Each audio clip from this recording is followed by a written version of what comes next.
سر یہ جانشین زرداری کہتے رہے، اور ہمیں اس بات پہ فخر ہے کہ ہمارے چیئرمین صاحب جانشین زرداری بھی ہیں اور جانشین محترمہ بے نظیر بھٹو بھی ہیں، لیکن یہ طفل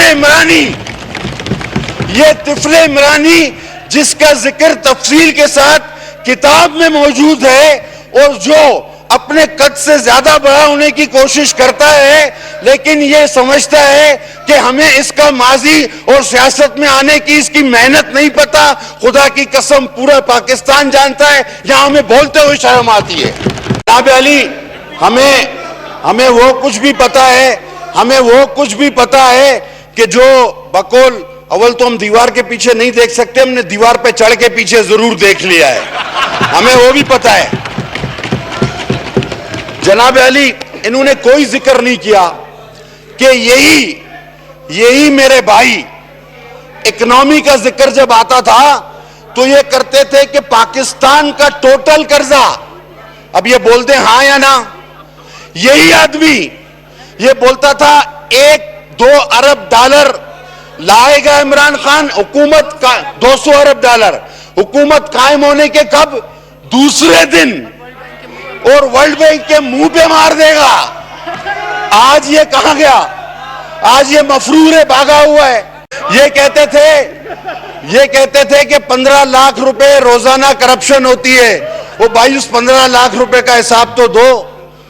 اور یہ کہتے تھے کہ 10,000 ارب 15 ارب ڈالر اور 10 لاکھ کروڑ ہر سال اس ملک سے باہر چلے جاتے ہیں۔ وہ بھائی وہ پیسے کہاں گئے اس کا حساب تو دو۔ وہ تمہارا وزیر اعظم کیلکولیٹر اٹھا کے ہر تقریر میں کہتا تھا پاکستانیوں تم آج اتنے کے مقروض ہو۔ جب ڈالر سر 100-200 روپے کا ہو گیا تو اب نہ وہ تقریر کرتا ہے نہ ہمیں یہ بتاتا ہے کہ ہم کتنے مقروض ہیں۔ ہمیں عمران خان وہ تقریر کر کے بتائے جو کنٹینر پہ کیا کرتا تھا کہ بجلی مہنگی ہوگی وزیر اعظم چور ہے، گیس مہنگا ہوگا وزیر اعظم چور ہے، دوائیں مہنگی ہوگی وزیر اعظم چور ہے، آٹا مہنگا ہوگا وزیر اعظم چور ہے۔ عمران خان چور ہے، خود اس نے کہا تھا وہ چور ہے، چور ہے، چور ہے۔ آج یہ ساری چیزیں مہنگی ہے۔ سر اگر بات کرنے پہ اکنامی کی بات ہو رہی تھی، تم نے خدا کی قسم پاکستان کے ساتھ وہ سلوک کیا ہے جو تاریخ میں تم کو سب سے اسٹیبل پاکستان میں۔ سر جب قائد اعظم کو پاکستان ملا تو وہ ٹوٹا ہوا انڈیا تھا، تنخواہیں نہیں تھی دینے کی، انہوں نے یہ ذکر نہیں کیا، انہوں نے پاکستان چلایا۔ جب میرے قائد کو ذوالفقار علی بھٹو شہید کو پاکستان ملا تو وہ 2 لاکھ تھا، ہمارے 90,000 قیدی قید تھے، انہوں نے یہ نہیں کہا میں نہیں چلا سکتا، پیچھے ظلم ہو گیا۔ جب ہمیں حکومت ملی تو مشرف زدہ پاکستان تھا، بموں کے دھماکے تھے، لائن آرڈر کی سچویشن تھی، ہم نے پاکستان چلایا۔ بجلی کا بحران تھا، ہم نے پاکستان چلایا۔ جب نون لیگ کو پاکستان ملا تو بھی مسائل تھے، خدا کی قسم ان کو تاریخ کا سب سے اسٹیبل پاکستان ملا ہے جس کا انہوں نے ستیہ ناش مار کے رکھ دیا۔ اور جناب یہ بات کرتے ہیں پہلے انڈے کی، پھر یہ تھوڑا بکری تک آ گئے، پھر بولتے ہیں گائے سے بھینس سے دودھ زیادہ نکالو۔ کون سا طریقہ ہے بھائی؟ بولتے ہیں اس سے اکنامی صحیح ہوگی، بولتے ہیں ہیروئن چرس کی فیکٹریاں لگاؤ، ہوروں والے انجیکشن لگاؤ۔ خدا کے بندو، وہ تم لوگوں کو ہوا کیا ہے؟ یہ معیشت صحیح کریں گے؟ یہ انڈے سے شروع ہوئے چرس پہ ختم ہوئے، ان کو ہورے دکھتی ہیں، ان سے کوئی پاکستانی امید رکھ سکتا ہے؟ سر دواؤں کی قیمت 500 گنا زیادہ ہو گئی۔ انہوں نے دم درود تعویذ گنڈے والوں سے خفیہ معاہدے کیے ہوئے۔ انہوں نے سر آپ سمجھتے ہیں کیوں کیے ہوئے؟ کیونکہ دوائیں مہنگی ہوں تو لوگوں پیر فقیروں کے پاس پھونکے لگوانے چلے جائیں، یہ ان کے ساتھ سیٹنگ ہے۔ دیکھیں جو ہمارے بزرگان دین ہیں، جو اس طرح کے لوگ ہیں، یہ اس طرح کی باتیں آپ نہ کریں کہ آپ اگر جائیں کسی کے پاس اور وہ دم اور درود اگر دوا جو ہے اس طرح کی باتیں نہ کریں، اس طرح کی کوئی بات نہیں آپ کی ہے۔ جو ہمارے جو اکابرین ہیں، جو ہمارے وہ بھی قابل احترام ہیں۔ اللہ کے کلام میں برکت ہے، اللہ کے کلام کو درمیان میں مت لائیں۔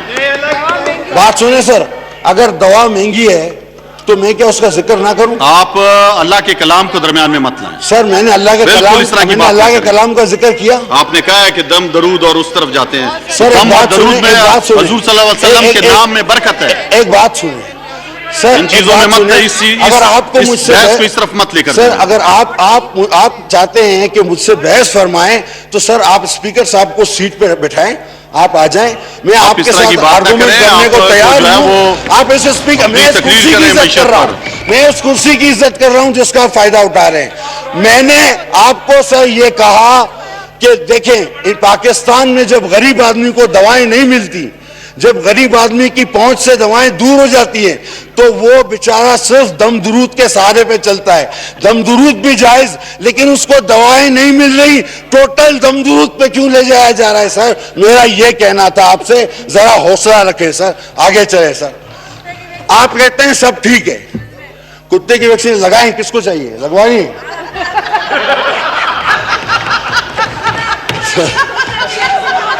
اچھا ابھی یہ کہہ رہے تھے کہ سر سب ٹھیک چل رہا ہے, یہ سب کہہ رہے سب ٹھیک چل رہا ہے. اچھا تو پھر آج وزیر اعظم صاحب نے نوٹس کس چیز کا لیا ہوا ہے؟ اگر مہنگائی نہیں ہے تو یہ ریلیف کس چیز کا دے رہے ہیں اگر مہنگائی نہیں ہے؟ اور انہوں نے یہ اپنے نئے نئے منصوبے جو ناقابل عمل ہیں, یہ جو انہوں نے لنگر خانے, یہ مرغیاں, یہ انڈے, اب یہ کہہ رہے ہیں یوٹیلیٹی اسٹور, اکنامی کا ان کے پاس کوئی حل نہیں. آسس اور بے نظیر سپورٹ کارڈ پر سر شہید رانی جو ہے وہ صرف پیپلز پارٹی کی لیڈر نہیں تھی, انہوں نے اس پورے پاکستان اور اقوام پوری دنیا کی لیڈر تھی سر.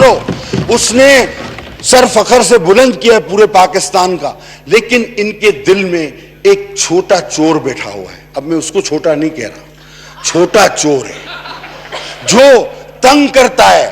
یہ سمجھتے ہیں کہ بے نظیر کے قد کو چھوٹا کر کے ہمارا قد بڑھ جائے گا, ایسا نہیں ہوگا. بے نظیر کا قد بہت بڑا ہے, وہ لیڈر پیدا ہوئی تھی, تمہیں لیڈر بنایا گیا زبردستی, تم کبھی اس کے برابر نہیں آ سکتے, تم کبھی اس کے برابر نہیں پہنچ سکتے. وہ لیڈر پیدا ہوئی تھی. لیڈر پیدا ہوتے ہیں سر, یہ انجینئرنگ فیکٹریوں میں نہیں بنتے, یہ میڈن جہاں سے آئے ہمیں پتا ہے, وہاں پر ٹول پہ ان کے پلک پرزے لگا کر بہت سارے آئے, بہت سارے چلے گئے. ان میں مینوفیکچرنگ فالٹ رہ جاتا ہے جو آپ کو نظر آ رہا ہے, جس کی وجہ سے پاکستان آج یہاں پر پہنچ گیا ہے. آٹا چور چینی چور کون ہے پتا ہے نا؟ اچھا چیر کو مخاطب کرتا ہوں, وہ سارے چپ ہو گئے, آپ کو کرتا ہوں سر. ابھی آٹا چور چینی چور کیوں ہے پتا ہے نا؟ رائٹ پہ دیکھو تو چینی چور, نااہل ترین چینی چور, لیفٹ پہ دیکھو تو آٹا چور. وزیر اعظم کو انویسٹیگیشن کیوں کرانی ہے؟ اپنے رائٹ ہینڈ پہ دیکھے, سیدھے ہاتھ پہ الٹے ہاتھ پہ دیکھے, بولو دونوں کو گرفتار کرو, بحران ٹھیک ہو جائے گا. وہ بحران نے ختم ہی ہو جانا ہے. آپ نے تحقیقات کس چیز کی کرانی ہے؟ آپ نے ابھی تک کیا ہے؟ کہاں گئے آپ کے 100 کروڑ نوکری سر؟ کہاں گیا آپ کے وہ لاکھوں ڈالر جو باہر سے آئیں گے؟ 50 لاکھ گھر کہاں گئے؟ آپ کو تو لینے کے دینے پڑے ہوئے ہیں. لاکھوں کروڑوں لوگ بے روزگار کر دیے, غربت سے خدا کی قسم لوگ فاقہ کش ہو رہے ہیں. اور اتنی ڈھٹائی سے یہ جھوٹ بولتے ہیں, یہ جماعت اتنی ڈھٹائی سے جھوٹ بولتی ہے. اب یہ ہوگا, یہ ہونے والا ہے. ان میں سے کسی وزیر نے آج تک یہ نہیں کہا کہ ہم نے یہ کر دیا ہے. وہ کہہ رہے ہیں ہمارا ٹارگٹ ہے, اور ایک کہہ رہا ہے ہمارا ڈریم ہے. بھائی یہ ڈریم تو ہوروں والا بھی تھا, کیا یہ وہی ہے؟ یہ تو انجیکشن لگا کے ڈریم دیکھنے لگ جاتے ہیں. قوم کی حالت کا ان کو کیا پتا, گلی کوچے میں تو یہ جاتے نہیں. اب ایک کہتا ہے ہمارا خواب ہے کہ ہم یہ کریں گے, اور دوسرا کہتا ہے ہمارا ٹارگٹ ہے ہم یہ کریں گے. ہونا کچھ نہیں ہے ان سے, ہونا ان سے کچھ نہیں ہے. آگے چلے سر, اکنومی پہ بات کرتے ہیں نا, بہت ہے اکنومی کے لیے تو سر. ابھی آ گئے نا وزیر, ٹھیک ہے سر. ابھی وہ وزیر سر, حالانکہ میں تو چاہوں گا کہ میں ان صاحب سے بھی اکنومی کا حال پوچھوں جو فائننس کمیٹی کی اسٹینڈنگ کے چیئرمین تھے نون لیگ کے زمانے میں. اسٹینڈنگ کمیٹی آف فائننس اس کے چیئرمین تھے. وہ خود آج کہتے ہیں کہ ہم جو اس وقت غلط کر رہے تھے وہ غلط کر رہے ہیں, آج جو آپ آج کر رہے ہیں وہ غلط کر رہے ہیں. ہمیں اتنا تو بتایا جائے. اور پھر بغض بھٹو میں آپ اس شہید ذوالفقار علی بھٹو تک جا پہنچتے ہو. جس کے دم سے, جس کی سوچ سے آج اس ایوان میں بیٹھے ہو, اس آئین کے تحت بیٹھے ہو, اس جمہوریت کے نام پہ بیٹھے ہو اور خود کو وزیر اعظم کہتے ہو, یہ اس کی شہادت کی وجہ سے آج تمہیں یہ مقام ملا ہے. نام بھی نہ لو اس کا. تم تو وہ ہو جو مرحوم عبدالستار ایدھی کے بقول وہ کلپس موجود ہیں کہ تم تو وہ کون تھا جنرل جس کے ساتھ وہ بھی گئے تھے وہاں, جنرل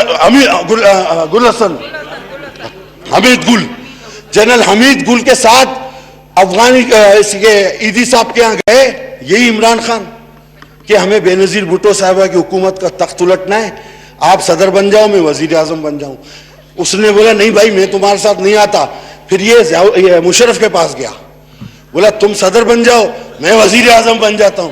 اس سے بولا تم بھی مجھے نہیں چاہیے. یہ تو کوئی 20 25 30 سال سے وزیر اعظم بنتا گھوم رہا ہے, یہ اس کا کیا مسئلہ ہے؟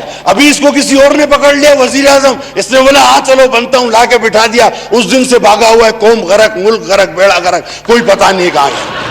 یہ طفل عمرانی کو بتا دیں سر, یہ بہت زیادہ محنت کر کے اور عجیب محنت کر کے آنے والے اس ایوان میں اس شخص کو بتا دیں کہ لاکھوں لوگ کو آپ اپنی نفرت کا شکار مت کریں, کیونکہ اس کارڈ پر عظیم شہید محترمہ بے نظیر بھٹو کی فوٹو چھپتی ہے جس سے تمہیں جلن چبھن ہوتی ہے. اپنے کام سے کام رکھو تو بہتر ہوگا. آپ کی ہر چیز پر, ہر معاشی قدم پر میرے چیئرمین نے آپ ہی کے حکومت کے اسٹیٹسٹ دے دیے. اعداد و شمار آپ ہی کے اداروں کے تھے, آپ ہی کے وقت کے تھے.